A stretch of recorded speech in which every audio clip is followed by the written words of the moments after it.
Interesting. The federal government has gone back and forth with the Indians, first putting the Indians onto reservations, then encouraging them to take up small individual homesteads, and then back again to reservations. Some of these policies dated back to the late 19th century. The results of these policies was to take nearly 70 million acres of land away from the Indians.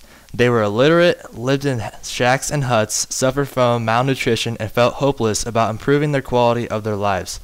Then the books, House Made of Dawn, Custer Died for Your Sins, and Bury My Heart at Wounded Knee were published to increase public awareness and empathy for the Indian issues. These books helped some, but when American Indians sued to reclaim Indian lands that had been taken away in violation of various federal laws and treaties, it raised awareness for the American Indians. I'm sick of this. I'm sick of not being able to live like everyone else. I don't have any money, and every other day some freaking white guy is trying to kick me off my land. My land. What's up, Chief? What do you want? I'm nothing. Just passing through. Well, then hurry up and get off my land. Your land? Yes, my land. No one else's.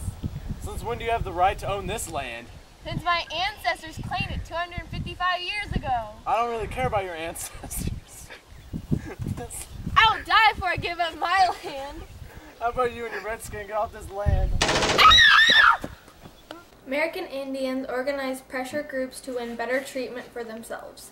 In 1968, in an effort to publicize the difficulties of American Indians, young militants formed an American Indian Movement, AIM. AIM was founded in 1968 by Dennis Banks, George Michael, Herb Paulus, Clyde Belcourt, Harold Goodsky, Eddie Bitten Banny, and a number of others in Minneapolis Native American community. The movement modeled itself in the Black Power movement.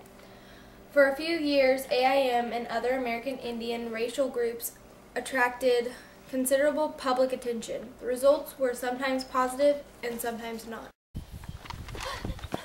Whoa, why are you running? A white man threatened to kill me and take my land. I have no other choice. I had to run. I understand. I know many people have gone through what you're going through. What do you mean? How do you know so many people?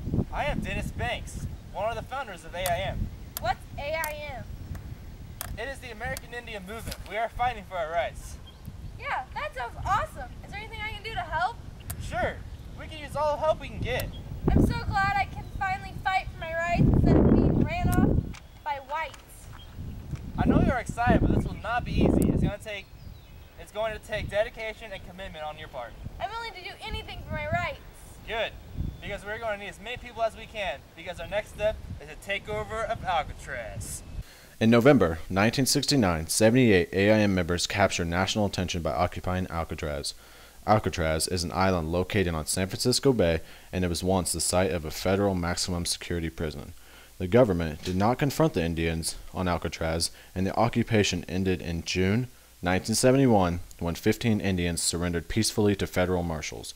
Because of the publicity generated by this action, the federal government allocated more money for the urban Indian problems and for the Bureau of Indian Affairs. I'm really surprised at how this worked out. Same here. I'm really impressed. We shocked the nation. Yeah, I hope this will finally open the eyes of the nation. This shows that we are people too, and that we have rights. The blacks had their movement. Now it's time for us to do the same and gain the same rights. That's right. The AIM members occupied Wounded Knee, a village on the Pine Ridge Indian Reservation in South Dakota. The protesters took 11 hostages and occupied several buildings at Wounded Knee. Federal officials surrounded the village. A brief gun battle left one protester dead and another wounded. Wounded Knee collapsed. The media thought that it was another 1960s-style battle between angry Indians and federal authorities. There was a deeper, more subtle conflict. That conflict was between Indians who believed in working outside the system and those who were increasingly successful working with that system. The government has no right to tell us what we can and cannot do in the way of governing ourselves. Just because they are a democracy doesn't mean that we have to follow in their footsteps. Yes, I like the fact that we have a head chief to look up to and receive guidance from. Same here. We don't need anyone to tell us what to do or how to live.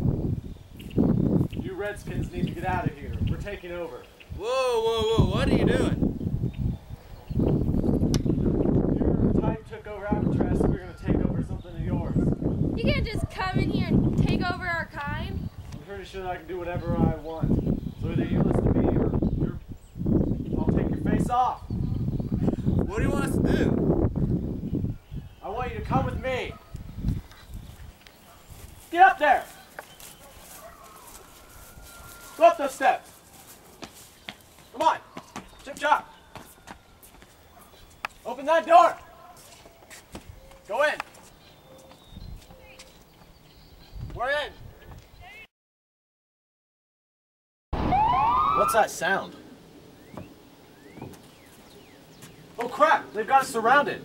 We might as well just give up. Shut up! Shut up, Chief! Oh, he shot me!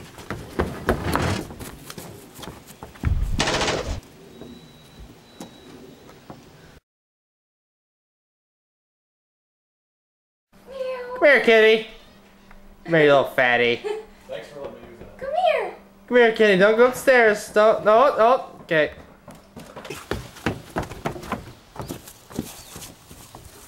Oh, I gotta die. Okay, fail. You suck! I turned around. Just fall!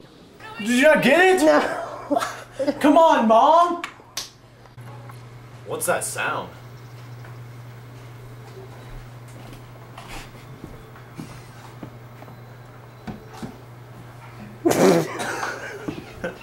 Okay, cut. Cut. His underwear. Here, we don't. Okay. Wait, freaking typo, Michael. we don't anyone to. Cut! Cut!